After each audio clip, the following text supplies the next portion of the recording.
Good morning. Welcome to Python Programming Lecture 4.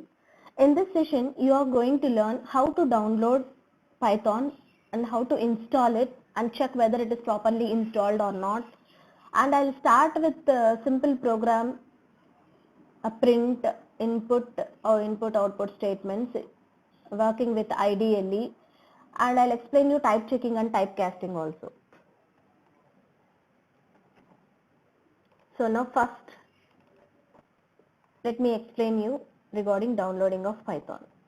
As already we have seen that from the official website of Python, www.python.org, which I'll give you in the description list also, you will download Python. You'll get this kind of screen. Then based on the OS you are using, choose either Windows or Linux, like that. So for example, if I have chosen Windows, this kind of screen you will get. So click on Windows 86/64 executable installer. So now download the file.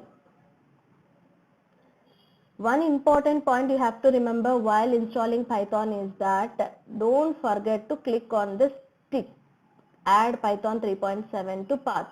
Why? Because if you tick on this, it itself will add Python 3.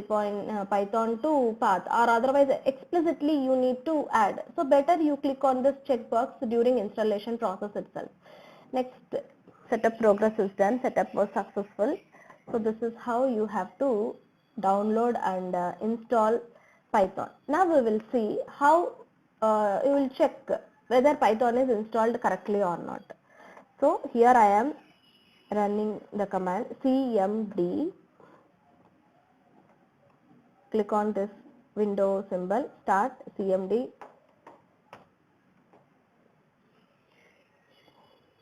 So here I am typing python Python space 2 hyphens version Python version. See, look here, Python 3.8.3. So if you give this command and if you get certain result like this, Python, some version, whichever version you have installed, then it means that Python is installed in your system correctly. So in my system, Python 3.8.3 is installed. So this is how you have to check whether the Python is installed correctly in your system or not. Next, working with IDLE. We will do programs in IDLE for a few sessions, as it is simple for programmers to work with. So click on start. In this type IDLE. So choose that IDLE. So this is Python shell. You are calling it as Python shell. IDLE also, by default you will get this. So here in this first output statement. What is output statement in Python? Print. So print. What is its syntax? Parenthesis, and within quotations, double quotations, I am giving welcome to Python programming.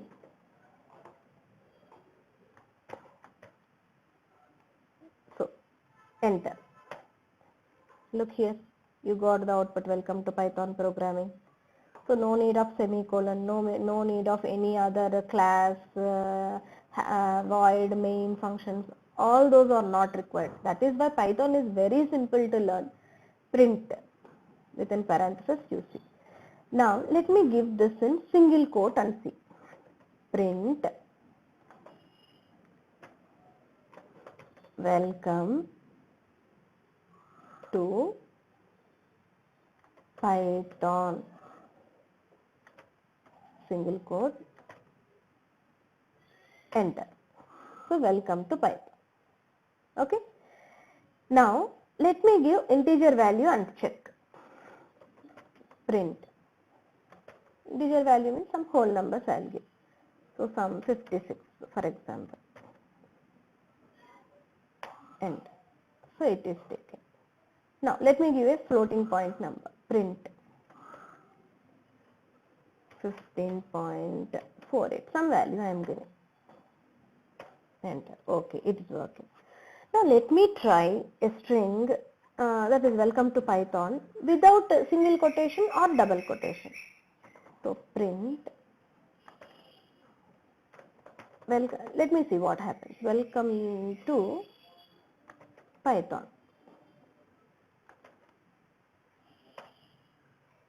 So syntax error, invalid syntax. So whenever you are giving string, you should give it within double quotes, whereas integer or floating point number, that can be given without quotations. So now let me give these numbers in double quotations and see. Print some value 23 within quotes. Let me see whether it works or it gives error. Yes, 23 is printed. Okay, very good. Now print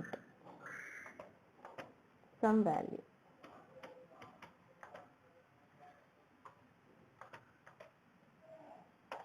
Yeah. So if you give within quotations, whether single quotations or double quotations, it is accepting. That means here it is considering it as string. Okay. Now this is about print statement. Now let me remove these parentheses and then check whether print statement works or not. Print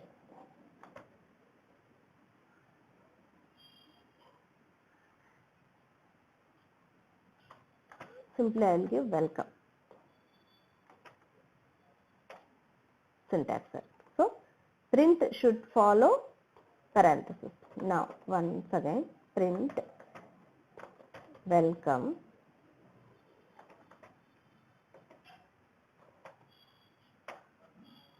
I gave semicolon, even then it's working. So this is about print statement.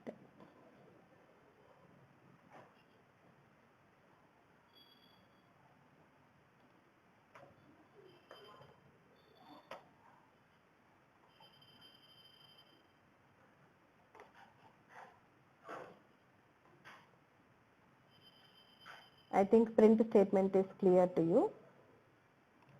Next, I'll explain you input statement. We will see how to work with input statement. So, what is that? What is the syntax yesterday we have seen? Some variable is x I have taken is equal to input of some prompt I have to give. So enter your name. Enter your name. Okay. So enter your name prompt has been displayed. So I am entering Krishna. Now Krishna will be stored in X. So we will see X print of X. If you give, then you will get X value. So what is its X value? Krishna. Suppose if I give print within double quotations, what is its value?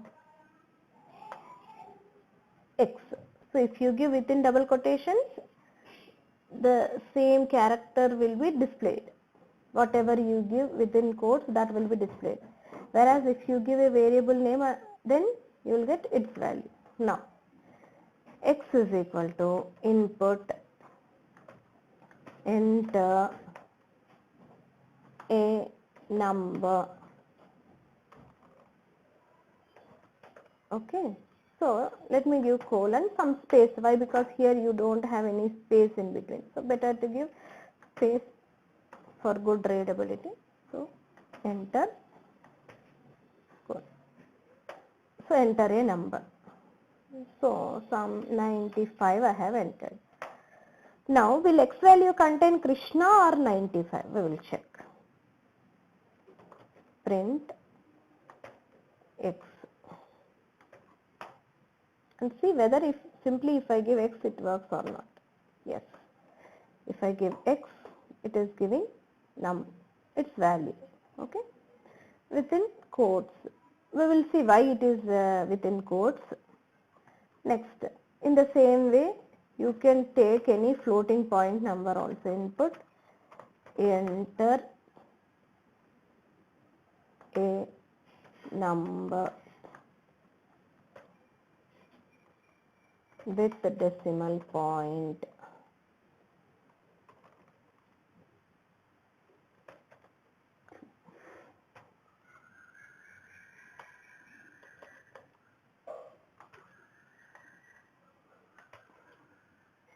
Okay, so 56.48, some number I have given.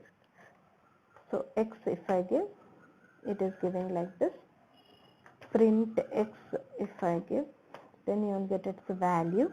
Okay, so this is about input statement. This is what you have seen, input and print statements. Now next we will verify type checking. I told you na, in the session I will cover type checking also. So what is that? X is equal to input, enter a number. So we will take some number. Okay, so I am taking some 86, some number I have taken. So I want to check the type of x. So in theory you have learned that explicitly you don't give any data type to the variable.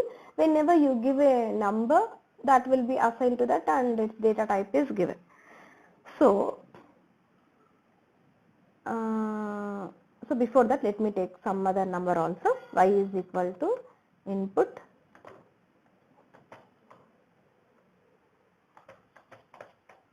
enter a number. So I am entering some value 12. Okay, now you know arithmetic operators, plus, minus, multiplication symbol and slash. Let me work with the plus symbol here and see what will be the output. Before explaining typecasting, under type checking, let us see once. X z is equal to x plus y. So guess what will be the output here? X value is 86, y value is 12. So what could be the output? Is it 98 or something else? We will see. Print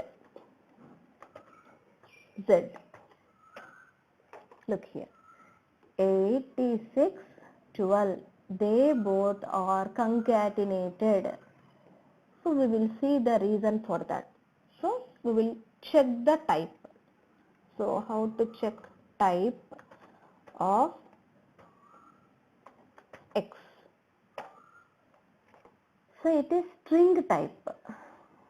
Okay, type of y. Oh, it is also string type, but we have given number there. And type of z, it is also string type. So plus symbol here acted as concatenating operator. So this is how you have to check the types of variables. Then if I want to take 86, 12 as number values, integer number values, and then assign to variable, what should we do? We should perform typecasting. That means while taking the number itself you can typecast, or you can typecast after that also variable. We will see that. X is equal to int of x. Int, I want to convert it into int type. Previously it was str type. So now we will see type of x. Yeah, it is now integer. Y. You can take into some other variable also. Some b I'll take is equal to int of y. In the previous case, into the same variable you have converted and assigned. Here you are taking some other variable and